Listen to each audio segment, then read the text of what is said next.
మీ ఆత్మలను రక్షించుటకు శక్తిగల వాక్యమును సాత్వికముతో అంగీకరించండి అని చెప్తూ ఉన్నాడు. ప్రియ సహోదరులారా, సహోదరులారా, దేవుని వాక్యానికి మనము లోబడి ఉండాలి. దేవుని మాటకు మనము లోబడకపోతే మనం ఎన్ని ప్రసంగాలు చేసినా, ఎన్ని పరిచర్యలు చేసినా అది దేవునికి వ్యతిరేకముగా ఉన్నట్లే ఉంటుంది.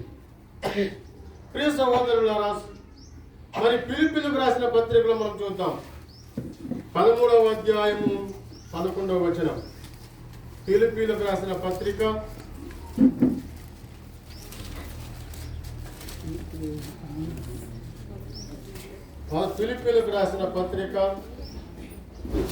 2వ అధ్యాయము 15వ వచనం.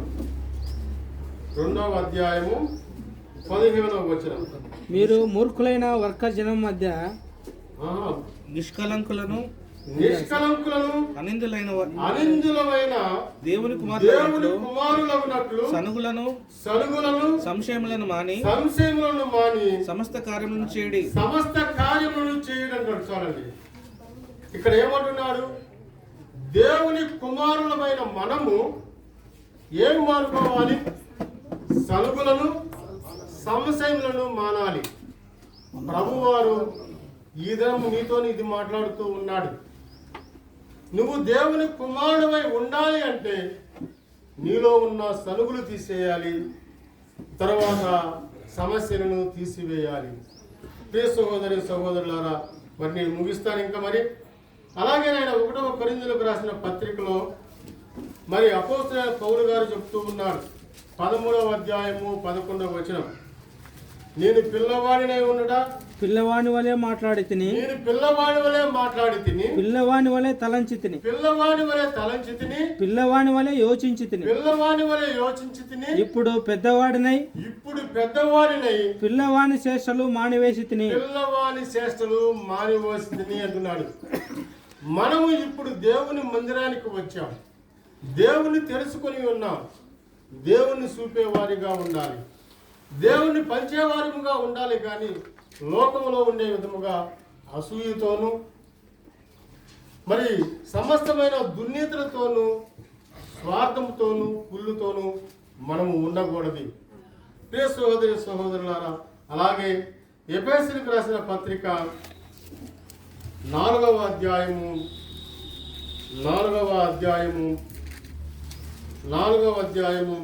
25వ వచనం. మనము ఒకరికొకరము అవయములమై ఉన్నాము కనుక మీరు అబద్ధములాట మాని ప్రతి వాడును తన పొరుగు వానితో సత్యమే మాట్లాడవలెను. కోపపడుకుడి గాని పాపము చేయకుడి అంటున్నాడు. ఇక్కడ ఏమంటున్నాడు ఆయన? సత్యమునే మాట్లాడాలి. మనము ఒకరికి ఒకరము అవయములమై ఉన్నాము. సంఘములో ఒక సహోదరుడికి బాధ వస్తే మనకు బాధ వచ్చినట్లే. మన శరీరంలో ఒక అవయము బాధపడితే మన శరీరం అంతా బాధపడుతూ ఉంటుంది. మన శరీరము సాహసించదు ఏ పని చేయడానికి. ప్రియ సహోదరులారా, సంఘముగా ఉన్న మనము ఒకరికి ఒకరము సహాయం చేసేవారముగా ఉండాలి. ఆపదల్లో కానీ, కష్టాల్లో కానీ, దుఃఖాల్లో కానీ, సంతోషంలో కానీ మనము సహాయం చేసేవారముగా ఉండాలి. ఎందుకంటే సంఘంలో ఉన్న మనమందరము ఒకరికి ఒకరు అవయములమై ఉన్నాము. నువ్వు వేరు నేను వేరు కాదు. దేవుణ్ణి నమ్ముకున్నవారు మనమందరము ఒకటే. ప్రియ సహోదరి సహోదరులారా, మరి సామెతల గ్రంథంలో మనం చూస్తే 38వ అధ్యాయం చూడండి. సామెతల గ్రంథము 38వ అధ్యాయము. వ్యర్థమైన వాటిని అబద్ధములను నాకు దూరంగా ఉంచుము. వ్యర్థమైన వాటిని అబద్ధములను నాకు దూరముగా నుంచుము.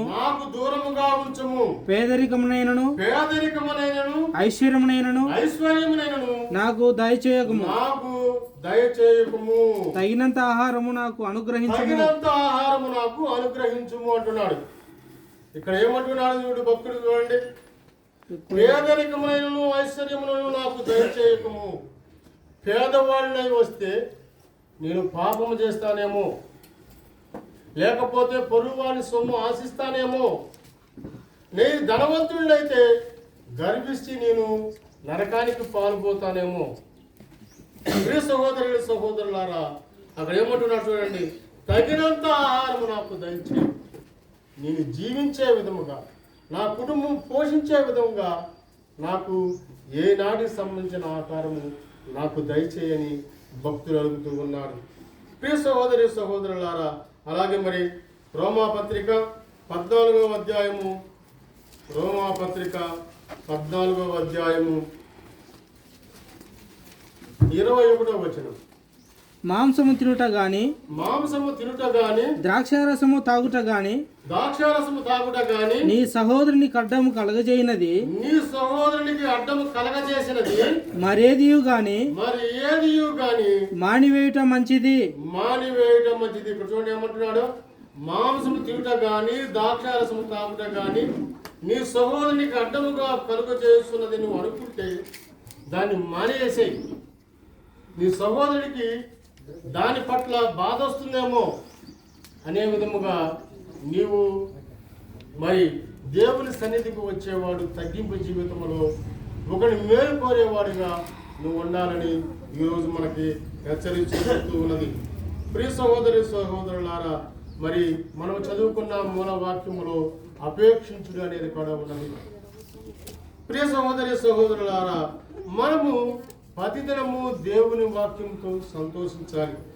ఈ రోజుల్లో మనం చూస్తే సెల్ ఫోన్లతోనే సమయాన్ని గడుపుతూ ఉన్నాం. ప్రియ సహోదరులారా, మరి రక్షణలో ఎదిగే వ్యక్తి, దేవుని సన్నిధికి వచ్చే వ్యక్తి ఏ విధంగా ఉండాలి? ప్రతిరోజు దేవుని వాక్యం చేత నడవబడుతూ ఉండాలి. బైబిల్ పుచ్చుకొని దేవుని వాక్యమును చదువుతూ ఉండాలి.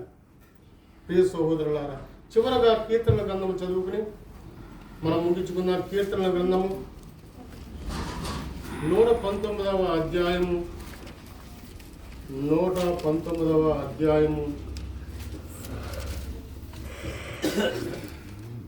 160 నుంచి 119వ అధ్యాయము 160 నుంచి కొన్ని చదువుకుని వచ్చి మనం చదువుకున్నాం.